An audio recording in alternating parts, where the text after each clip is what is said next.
আসসালামু আলাইকুম সম্মানিত ভিউয়ার্স, আশা করি সবাই ভালো আছেন। আল্লাহ পাক রব্বুল আলামিনের দরুদে আমিও ভালো আছি। সবাই আসলে এবার কোয়েল খামার করে। এবার কোয়েল খামারতে আসলে এত মহামারী কোনো ব্যবসা নাই, এটা সবাই জানেন। তো আসলে যারা খামার নিয়ে আছেন জানেন বাজারটা আসলে ডাউন যেতেছে। তো সবাই আসলে যাই করবেন ভাবি চিন্তি করবেন। আর কোয়েল খামার করলে একটু বুঝে শুনে করতে হবে, বাজার দেখি তারপর আপনার কোয়েল উঠানোটা উচিত। আর না বুঝে শুনে উঠানটা উচিত না।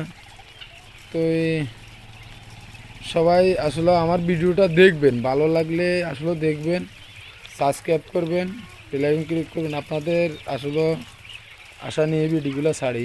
যদি আপনারা ভিডিওগুলো না দেখেন, টেনে টেনে দেখেন, তাহলে আসলে ছাড়াটা তো মানে সার্থক হলো না। আমরা তো আসলে ইউটিউবার না। আপনারা যদি একটু দেখেন, খামারের পাশাপাশি ভিডিও কিছু দিই আপনাদের উপকৃত হওয়ার জন্য। কোয়েল খামার করলে হয় না, এই কারণে বুঝাইতেছি যে খামারটা করতে হলে সময় কমায় বুঝি করতে হবে। এবার তো আপনার সবাই অ্যাভেলেবেল পাখি উঠাইতেছে, উঠানোর কারণে আপনার এবার ডিমের রেটটা ভালো নাই।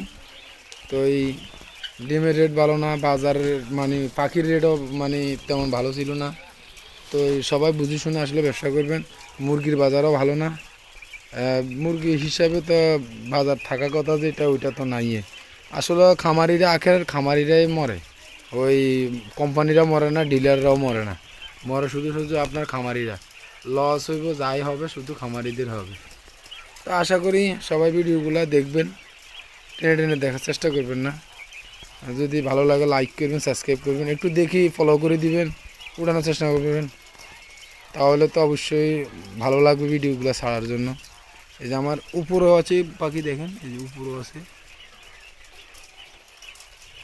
এই যে উপরেও আছে, এই সাইডেও আছে, এই এই যেগুলো আছে নিচে আছে, শুধু একটা তাক খালি, একটা তাক খালি। তো আজকে এই পর্যন্তই। আসসালামু আলাইকুম। সবাই আশা করি ভালো থাকবেন। আজকের জন্য এই পর্যন্তই।